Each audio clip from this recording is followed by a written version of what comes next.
Hi, good morning. Welcome, friends global who can join us today. We trust you are doing well. We are grateful that we can connect together and enjoy the presence of God. Yeah, it's not an easy journey we're on at the moment, isn't it? And we're not sure how it'll end. But it warms my heart when I reflect on the journey Jesus took. And you can still walk the same streets in Jerusalem today. It's called the Via Dolorosa, and it means the road of suffering. And unlike us, Jesus knew where his journey would take him. The Bible tells us, for the joy set before him, he endured the cross. And we are his joy. And next Sunday, at Easter, I'll share what that joy of the risen Jesus means for us. But for today, it's great to have Gordon with us.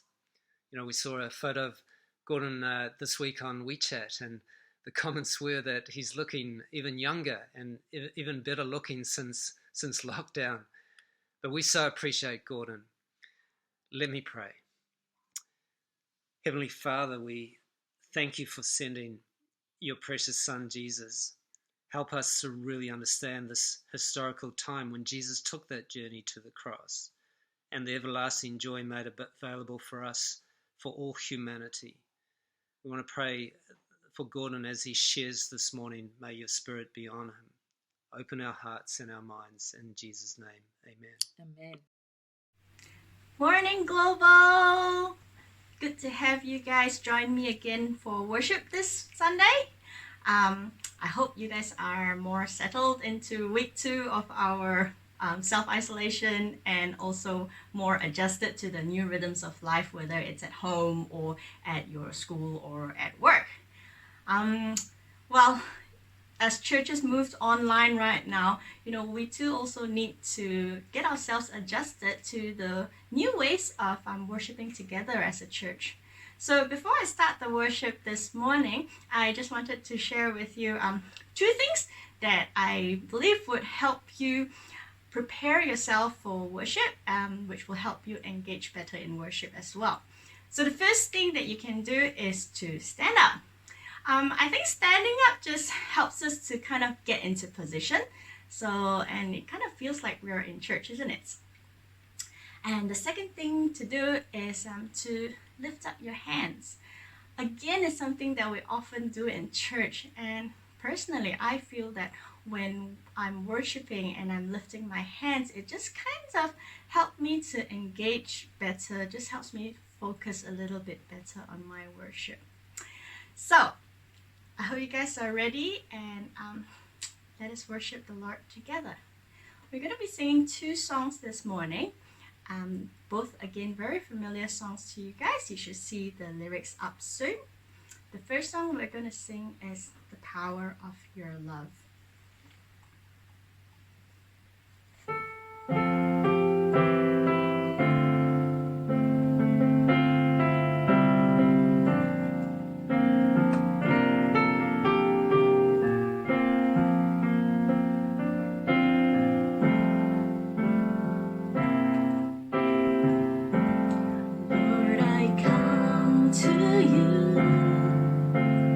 Let my heart be trained.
my mind as your will unfolds in my life, living every day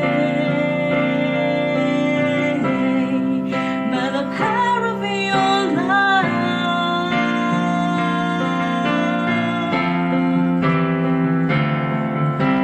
Hold me close. Let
just want you to close your eyes.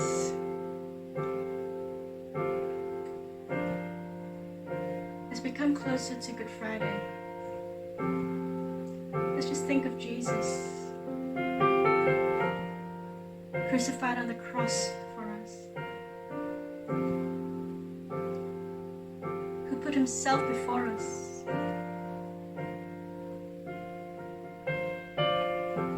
He took our place.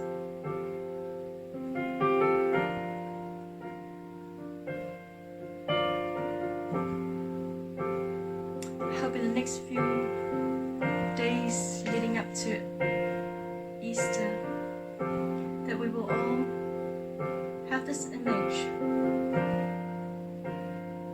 of Christ on the cross.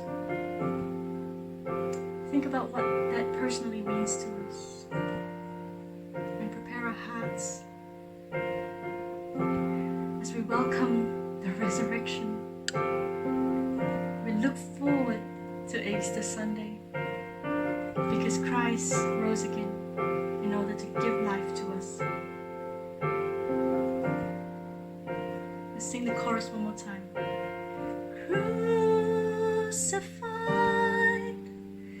laid behind a stone, lived to die, rejected and alone like a rose, trampled on the ground. You took the fall and thought of me above all.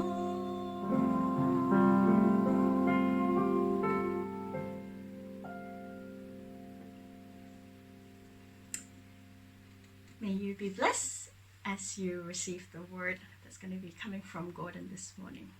See you again.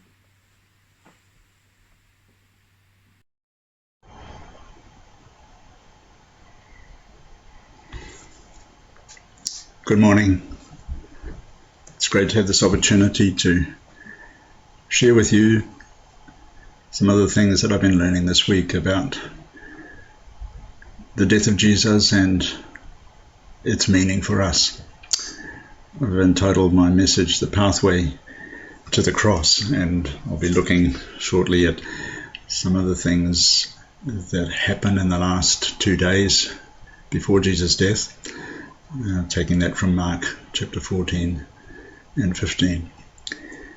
But as we think about the life of Jesus, sometimes we can think about his birth, which we celebrate at Christmas, and we can think about his death and his rising again.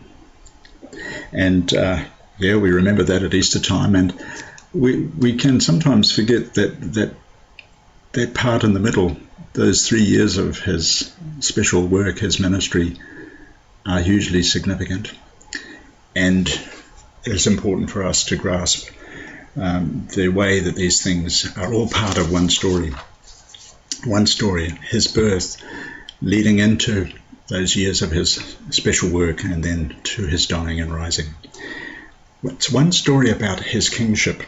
And these things are so closely connected that, as I often do, I like to think about them as pieces of a jigsaw that are connected together. And there's a backstory to one side, and there is our story that leads on from this amazing story about the kingship of Jesus. In recent weeks, we've been having some messages from the prophecy of Isaiah, and those have been giving us something of the lead up to the arrival of Jesus, who is the King here on earth. And in Jesus coming into the world, there was one purpose. He had one purpose, and that was to show that there is only one true King, and that is God. And in Jesus' life and death and rising again, we see that he is announcing God's kingship. He is demonstrating that kingship in powerful ways. He is Jesus, God become King here on earth. And we also see that in his dying, he is showing what true power is. sometimes we can think that, the death of Jesus was a terrible end. And wasn't it great that 3 days later he came back to life again? But the cross of Jesus is really, really important, and we need to understand some important things about it. In the Jewish calendar, Jesus chose the time of Passover festival to coincide with when he was going to give his life. And the Jews, way back in history, maybe 1400 years before Jesus was here, they were in slavery in Egypt, 400 plus years, terrible oppression, and there was a great contest going on, a power contest between the gods of Egypt, Pharaoh and the gods of Egypt, and the God of Israel. And Moses was the one that was seeking to lead the people.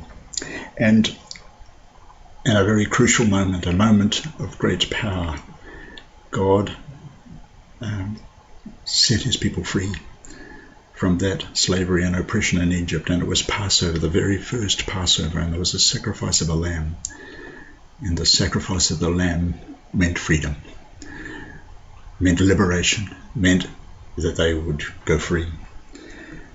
And after their escape, they experienced God's presence as they got into the desert and to worship God. And in the building of a tent of meeting according to God's instructions, and God came and lived amongst them. God made his presence real amongst them there in the desert. So this was a high point in Israel's story, and every year the faithful Jewish people remember that event.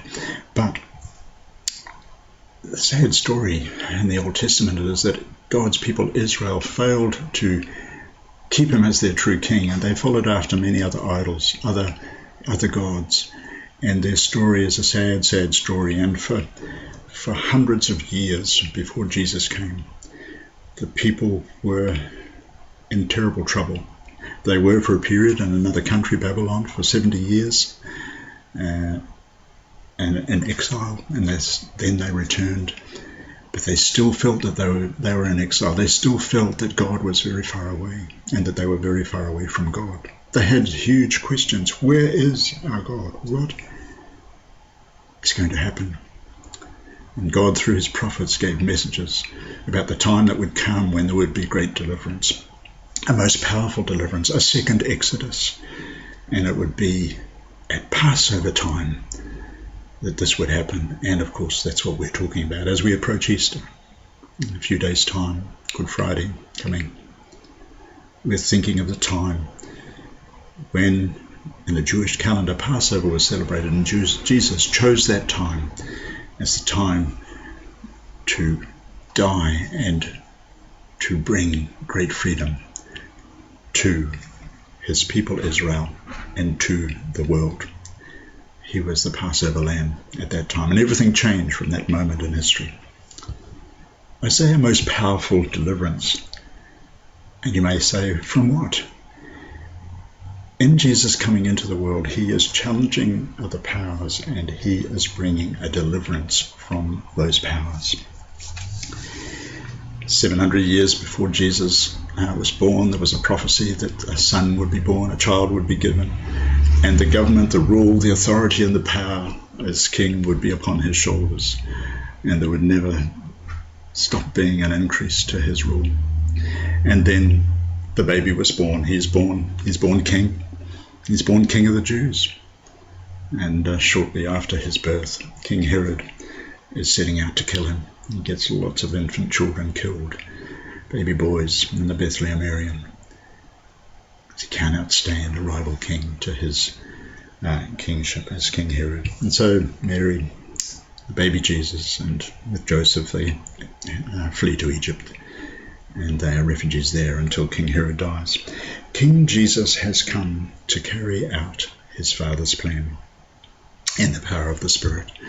This is what we see in these 3 years of Jesus' special ministry. At the beginning, he's baptized, God's favor is expressed, and the Holy Spirit comes down on him. Jesus is led into the Spirit immediately by the Spirit, and he's tested by the devil, by Satan, for 40 days. And Satan is seeking to divert Jesus from the plan. to divert Jesus from the plan of bringing God's rescuing, redeeming power and love. And Jesus is victorious because of the Spirit's power during those 40 days of testing. And he comes out of the desert and he goes at some time soon after to the synagogue, the Jewish meeting place in Nazareth. And he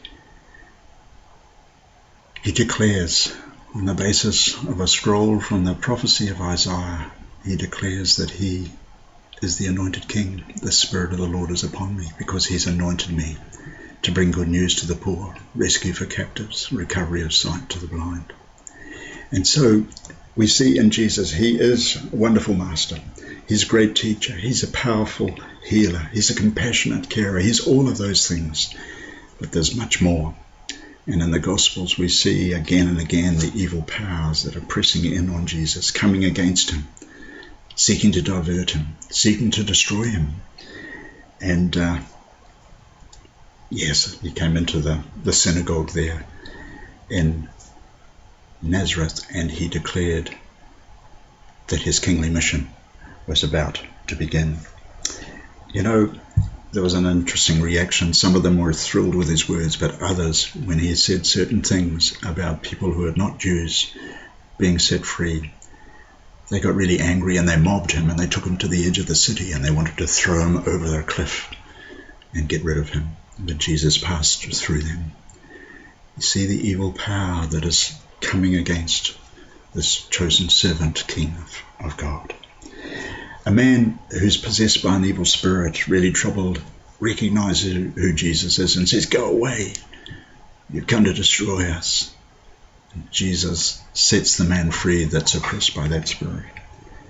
And people are amazed as they see the change. What authority this person has, what authority and power that even evil spirits obey him. So repeatedly we see actions of different ones who are seeking to catch Jesus and to divert him from the plan and the purpose.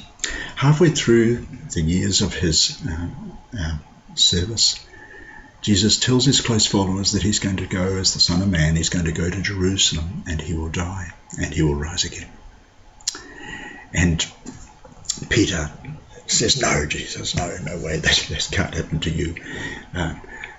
You're not going to die." And Jesus recognizes that behind Peter's words is Satan's voice, and he says, "Get behind me, Satan. Get behind me, Satan." Again, we see the pressure coming in on Jesus. Repeatedly, the religious leaders also try to get rid of Jesus, even to have him killed. They're especially angry that Jesus doesn't stay away from sinful people. The Pharisees were very much on about keeping pure and not becoming impure and unclean through contact with bad people, sinners, prostitutes, tax collectors, diseased people. And they're really upset that Jesus is spending time with these people. Most of the time he spends is with such people, and they are getting more and more angry. What does Jesus do? He goes and has a meal with one of these despised tax collectors. Instead of Jesus becoming a sinner by going there, the sinner gets rescued. Salvation comes to his house. I've been reading in the last couple of days some things by a Bible scholar called Tom Wright, and he says about this one, he somehow takes from them the stain of sin, the pollution they are carrying, and his purity and innocence go out in strength to heal, to forgive, and to rescue. What does Jesus do? He touches a leper.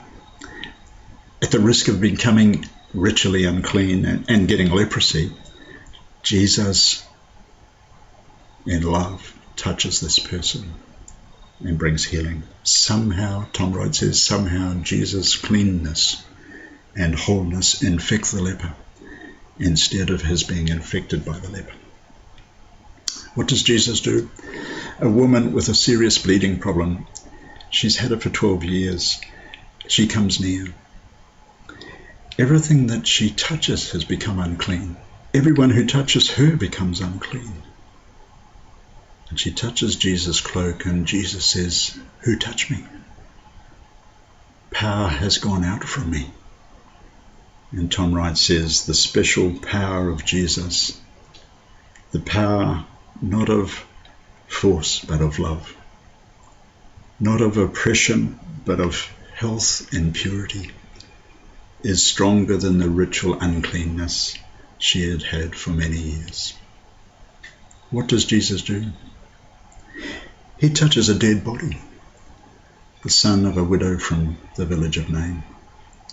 The uncleanness doesn't touch Jesus.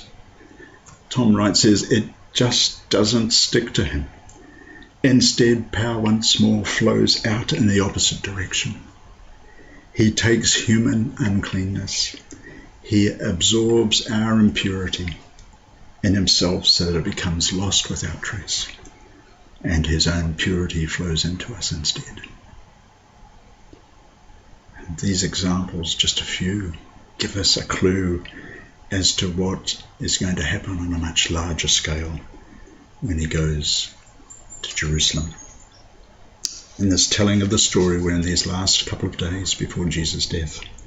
The opposition has been there all along, but now the opposition is increasing.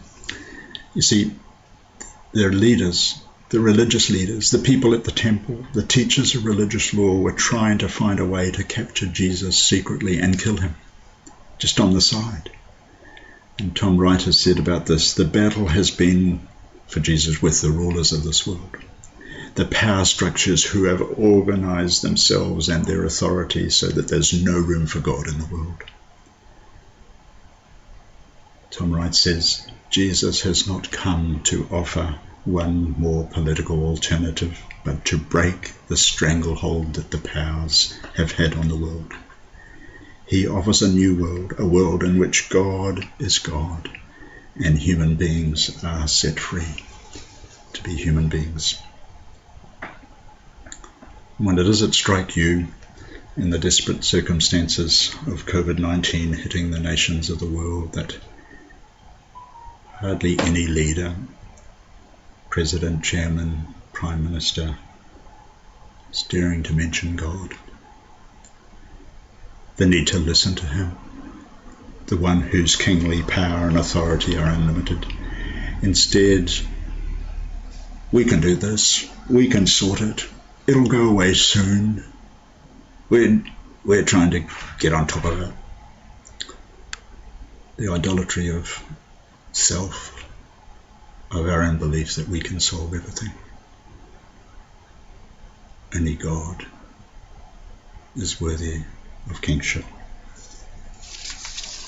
And so in the pathway to the cross, let's look for a few moments at a number of these things where Jesus is challenged.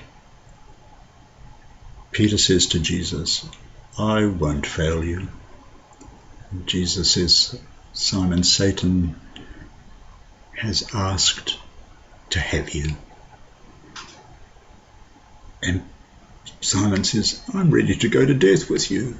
And Jesus says, "Simon, before the cock crows tomorrow, you will have denied me 3 times. See, Simon Peter had an idolatry that he was self-sufficient, he was strong, he could do it. But he was brought down, but Jesus' love and prayers on his behalf were significant. We see that Judas, one of Jesus' 12 close followers, betrays him. For 4 months of pay in reward from the Roman authorities, he hands Jesus over. It says in the Gospels, Satan entered into Judas. This was at the meal, the last meal Jesus had. And he went out into the darkness. The idolatry of money, the equivalent of 4 months' pay, he sells his master. Then Jesus goes into the garden in the wee hours of the morning into Gethsemane. Been privileged to be in that garden a few times as I've led groups to Israel and Palestine. We had communion there one time amongst the olive trees. Jesus wrestled for hours during that dark night, pleading with God, is there some other way? Is there some way apart from the cross? Take this cup, this bitter cup from me, but not what I want, only what you want. And he surrenders himself to his Father's purpose and plan. And Jesus is arrested. Judas comes with the authorities, and the soldiers come, and they've come to arrest Jesus. Roman soldiers, chief priests, they're all there. And Jesus asks, who are you looking for? And they say, Jesus of Nazareth. And Jesus says, I am. And they fall to the ground. What is their power? They've come with chains to bind him up. His power is the power of love, and moves him forward to the cross. Jesus challenges religious power. The high priest, the elders, the teachers of religious law, they've got no evidence against Jesus that sticks, but they're still intent on killing him, and so they go, the high priest goes to Jesus and says, are you the king? And Jesus says, I am. And you will see the Son of Man at the right hand of power, Jesus says. You will see the Son of Man at the right hand of power, coming with the clouds of heaven. Blasphemy, they say. He's claiming to be God. He deserves to be killed. And so they spit upon him. They blindfold him. They punch him. They mock him. They say, who hit you just then? And the guards beat him. Think about their power. Think about his power, the power of divine love. Note too that his death will mean the condemnation of their corrupt power. Jesus challenges political power.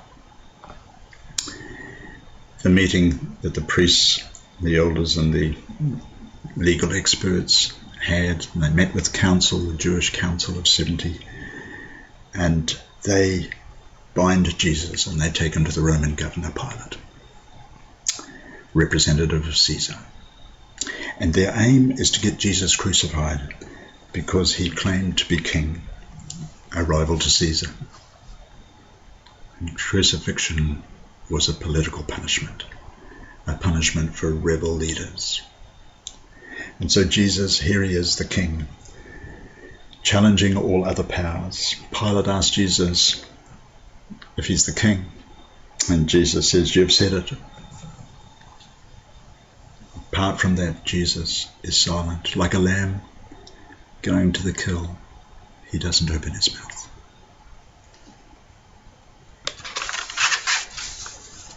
Jesus challenges political power.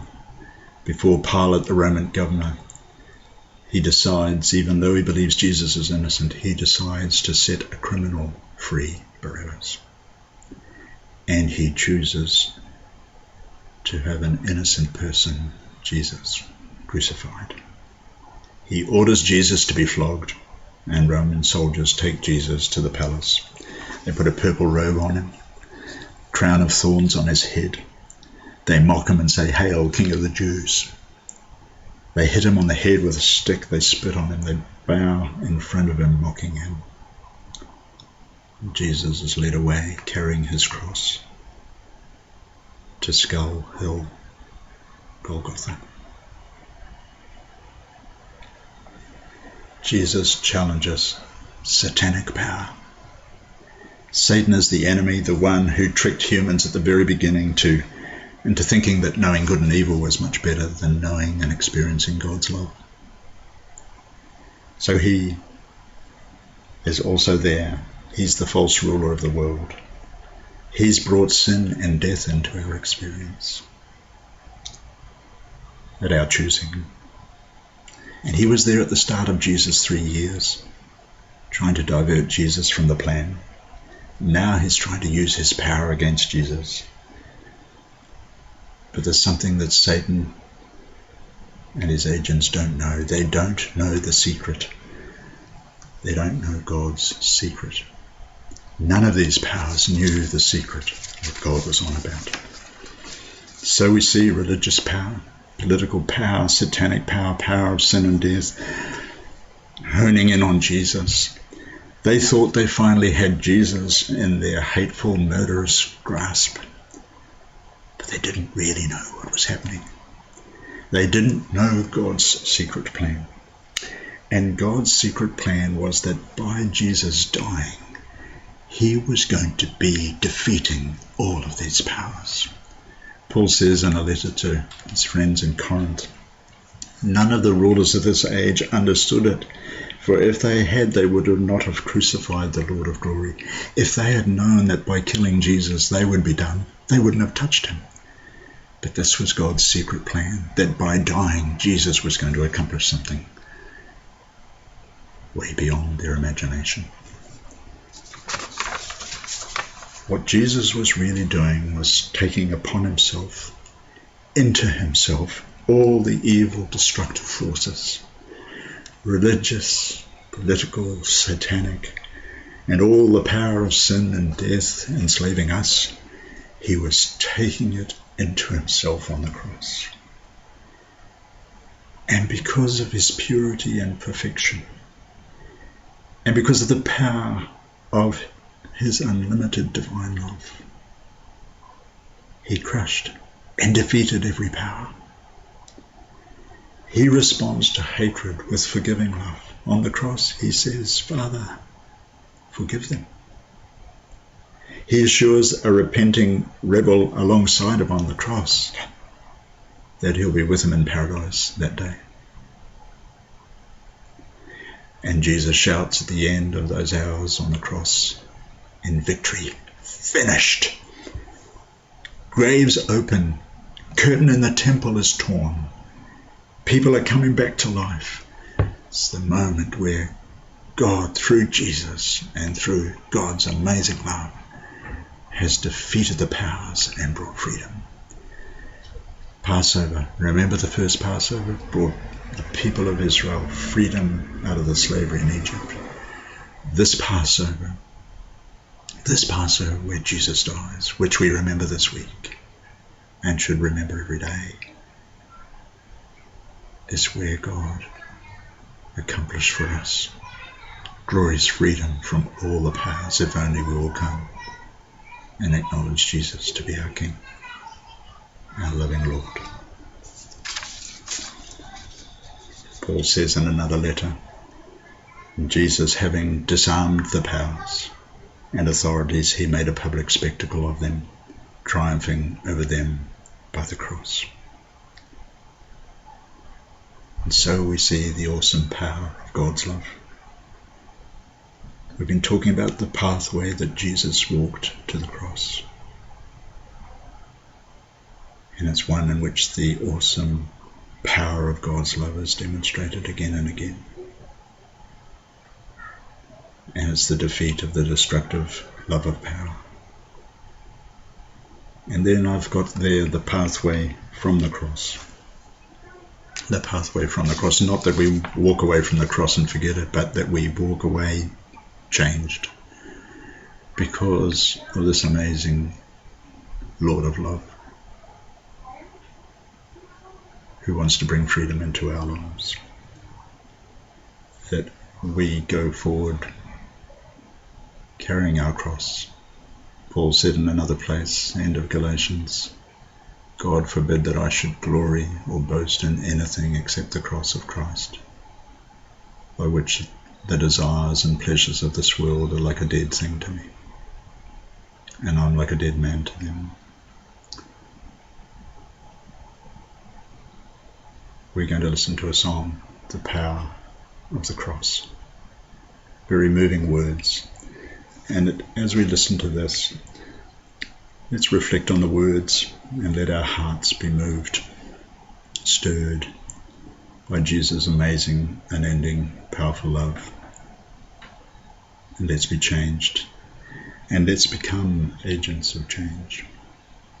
Let's become those who circumstances in which we live are bearers of hope and love and power in the needy world around us, until the day when Jesus will come and he will completely finish all that he has begun.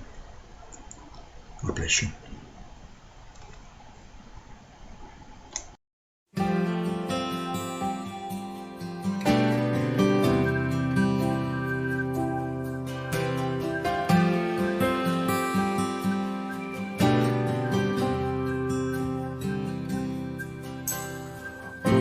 To see the dawn of the darkest day, Christ on the